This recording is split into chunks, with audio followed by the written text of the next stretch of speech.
Hey guys, what's up? Ben Elliott here. I'm going to do a little tutorial for you. We're going to make, I don't know what the official term would be, but I'm going to teach you how to make a really cool effect that I like to use a lot called, I call them swells. It's just a nice way to lead into a new part of the track or just lead into a certain synth or whatever. I use it a lot on piano, but you can really use it with anything. It's pretty cool technique. So I've got my track with MELI. I've got the project file for that open in Ableton. You can do this in anything, not just Ableton, but we're gonna take a look at this here. So here's the track.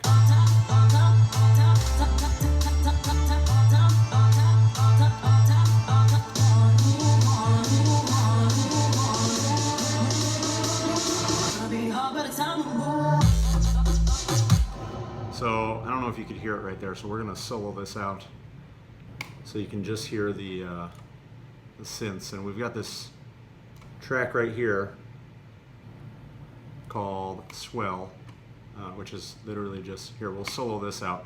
So this is kind of the effect you're hearing right before, this kind of almost build up of sound, which is just that little thing right there. And actually a better spot to hear it, we'll solo this piano and the swell. So when we go back into the verse here, you'll be able to hear it.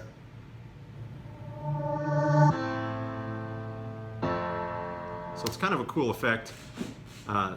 Really gives a little bit of a build, but almost kind of, you know, you don't really notice it so much, but it adds a lot to it.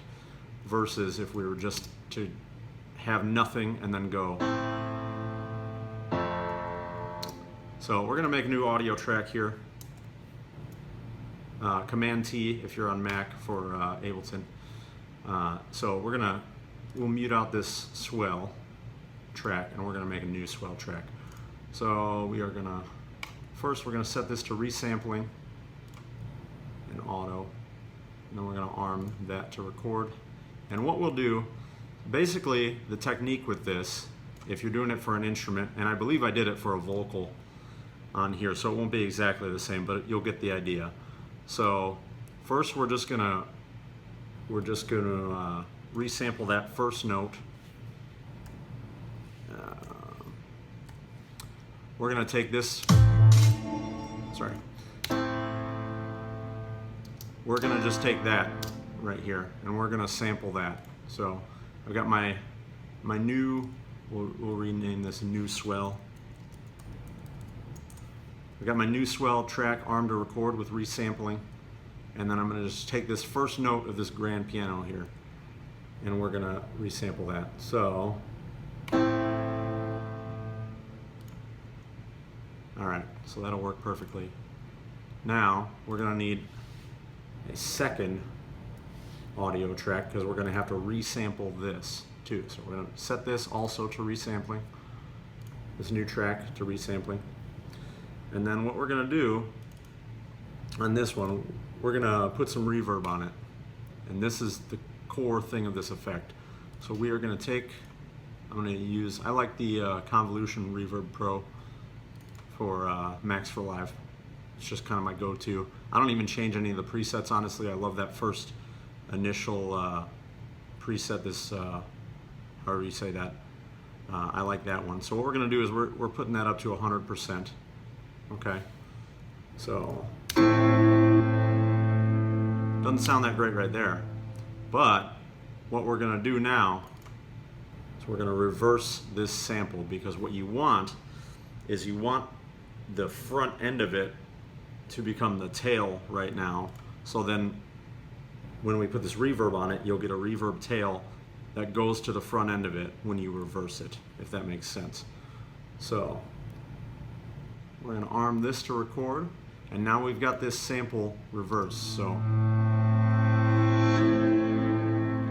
that little reverb tail is what we want to capture. So now we are going to record. Remember, we reversed this sample, so now that grand piano note is backwards, and then we've got 100% wet reverb on here. So we'll go ahead and record this.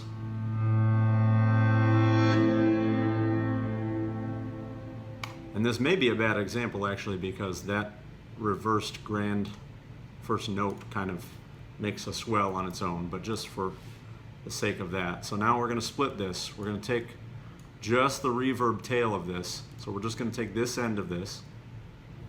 We can delete the initial note. We can delete that. Now we'll drag this up here.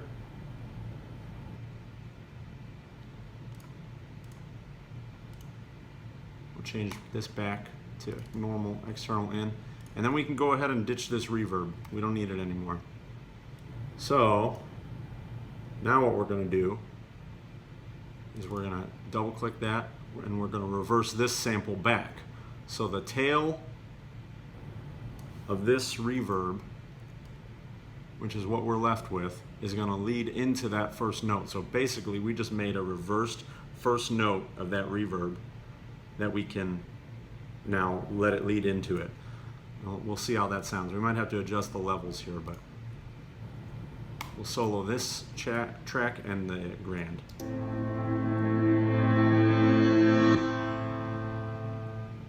All right, so we do need to take this down significantly. We'll do -12.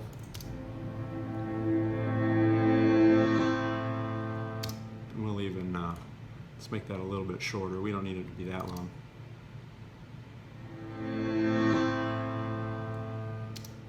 Let's take this down even just a little bit more.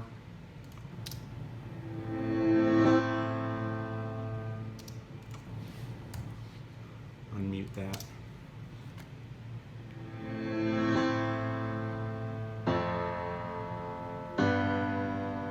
So that's basically it. You can do it with anything.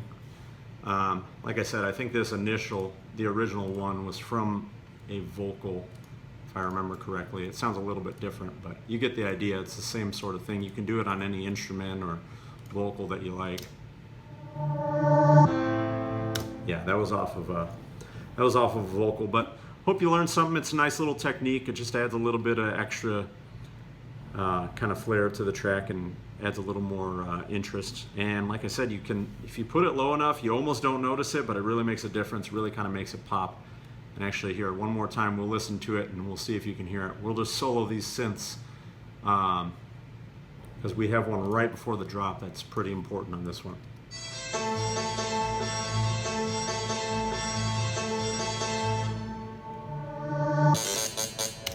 So, and here's with everything.